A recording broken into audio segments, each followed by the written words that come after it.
Apreciados líderes, les habla el profesor Alexander Fierro y en esta oportunidad tocaremos el tema el sentido de la vida como problema filosófico. El sentido de la vida constituye una cuestión filosófica sobre el objetivo y el significado de la vida o de la existencia más en general.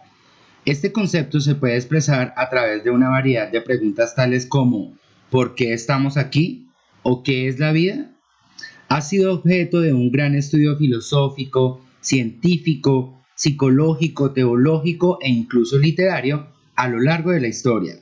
Esta cuestión ha recibido un gran número de respuestas desde diferentes puntos de vista, junto con los orígenes culturales e ideológicos de cada civilización.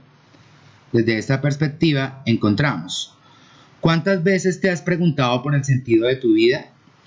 ¿Por la razón de ser de tu existencia? Por encima de lo que somos o creamos ser, lo que es realmente importante es lo que tenemos, o sea, la vida. El sentido de la vida está profundamente mezclado con las concepciones filosóficas y religiosas de la existencia, la conciencia y la felicidad, y afecta a muchas otras cuestiones tales como el significado simbólico, la ontología, el valor, el propósito, la ética, el bien y el mal, el libre albedrío, las concepciones de Dios, la existencia de Dios, el alma y el más allá. También desde el humanismo y la literatura son amplias las aportaciones y reflexiones sobre estas cuestiones. Las contribuciones científicas son más indirectas. Mediante la descripción de los hechos empíricos sobre el universo, la ciencia ofrece un contexto y establece los parámetros para las conversaciones sobre temas relacionados. Una alternativa centrada en el ser humano en sí mismo, alejada de las concepciones religiosas o más globales, es la pregunta: ¿cuál es el significado de mi vida? El valor de la cuestión relativa a la finalidad de la vida puede coincidir con la consecución de la realidad última, o un sentimiento de unidad, o una sensación de lo sagrado, aunque aquí volvemos al campo religioso. Sin embargo, esta reflexión ético-filosófica religiosa puede llevar a la realización de la inutilidad misma de la vida, o al menos de la reflexión sobre el sentido de esta. Un buen ejemplo de este tipo de respuestas las encontramos entre los autores pertenecientes al nihilismo, corriente que toma como base la negación de uno o más de los supuestos sentidos de la vida. El sentido de la vida se puede dar principalmente desde dos campos, desde el existencialismo y desde el cristianismo. Vamos a explicar una por una.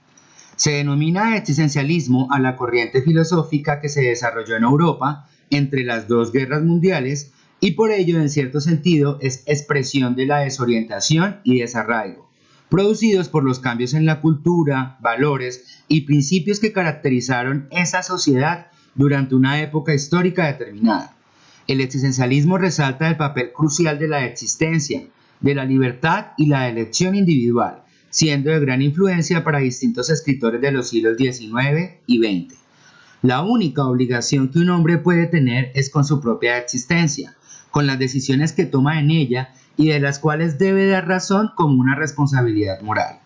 Desde el punto de vista del cristianismo, es una religión monoteísta basada en las enseñanzas de Jesucristo, según se recogen en los evangelios, que ha marcado profundamente la cultura occidental y es actualmente la más extendida del mundo.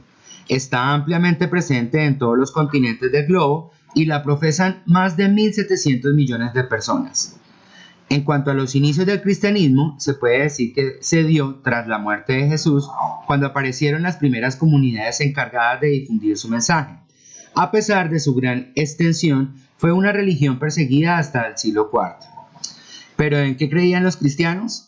Los primeros cristianos creían básicamente en, primero, un Dios único y que es a la vez Padre, Hijo y Espíritu Santo. Segundo, que Jesús murió y resucitó. Tercero, que la fe en Dios podía salvarles y procurarles una vida eterna feliz tras la muerte. Cuarto, que el deber de los fieles era amarse los unos a los otros sin excepción y perdonar, igual que Dios perdonaba a los seres humanos. Y quinto y último, que los creyentes en Jesús formaban parte de la iglesia fundada por él. Desde este punto de vista, en el cristianismo somos imagen y semejanza de Dios. Fuimos creados para ser felices siguiendo el ejemplo de Cristo. Dios hecho hombre que con su muerte y su resurrección nos ha salvado enseñándonos una nueva manera de vivir. Según Fernando González, fue un filósofo de Envigado, Antioquia, que nació en 1895 y es considerado el más original de los filósofos colombianos y uno de los más vitales, polémicos y controvertidos escritores de su época. Se enfrentó a la mentira colombiana y sus contemporáneos no le perdonaron la franqueza con que habló. Por eso fue rechazado y olvidado. Sin embargo, su verdad que golpea y azota en los libros está aún tan viva que ha cobrado vigencia con los años.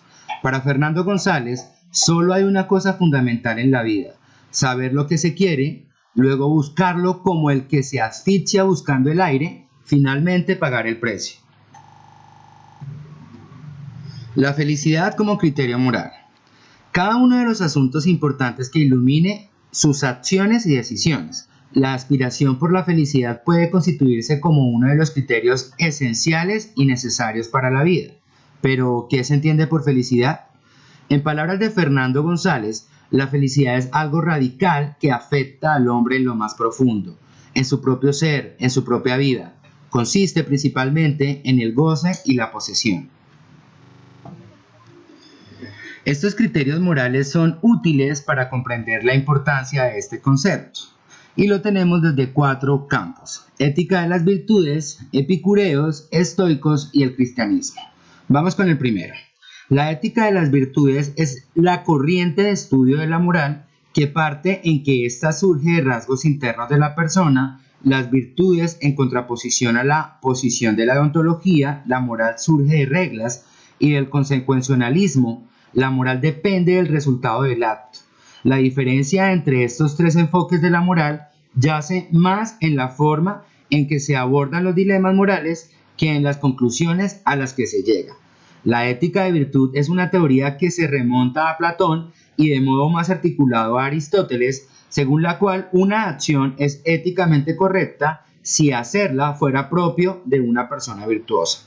Por ejemplo, si para el utilitarismo hay que ayudar a los necesitados porque eso aumenta el bienestar general, y para la deontología hay que hacerlo porque es nuestro deber, para la ética de virtudes hay que ayudar a los necesitados porque hacerlo sería caritativo y benevolente.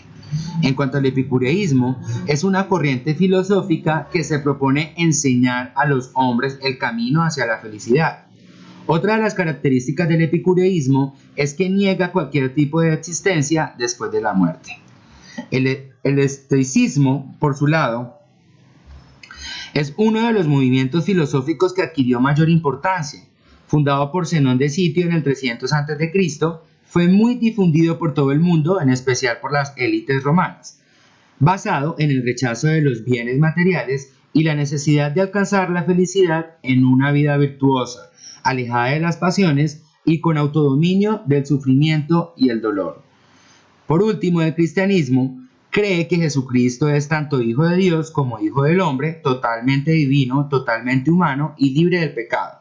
En la actualidad, el cristianismo es la religión más grande del mundo, con aproximadamente 2.000 millones de seguidores, aunque se dividen en más de 20.000 iglesias diferentes. En cuanto al concepto específico del sentido de la vida, recae plenamente en el concepto de la felicidad, la cual es una emoción que se produce en un ser vivo cuando cree haber alcanzado una meta deseada. Algunos psicólogos han tratado de caracterizar el grado de felicidad mediante diversos tests y han llegado a definir la felicidad como una medida de bienestar subjetivo, autopercibido, que influye en las actitudes y el comportamiento de los individuos. Las personas que tienen un alto grado de felicidad muestran generalmente un enfoque del medio positivo, al mismo tiempo que se sienten motivadas a conquistar nuevas metas. Al contrario que las personas que no sienten ningún grado de felicidad, que muestran un enfoque del medio negativo, sintiéndose frustradas con el desarrollo de su vida. Según Fernando González, la felicidad se alcanza cuando sabemos sacar el mejor partido posible de las circunstancias. Cada punto de vista sobre el universo es valioso, pues cada perspectiva, cada individuo aporta a la construcción de la verdad.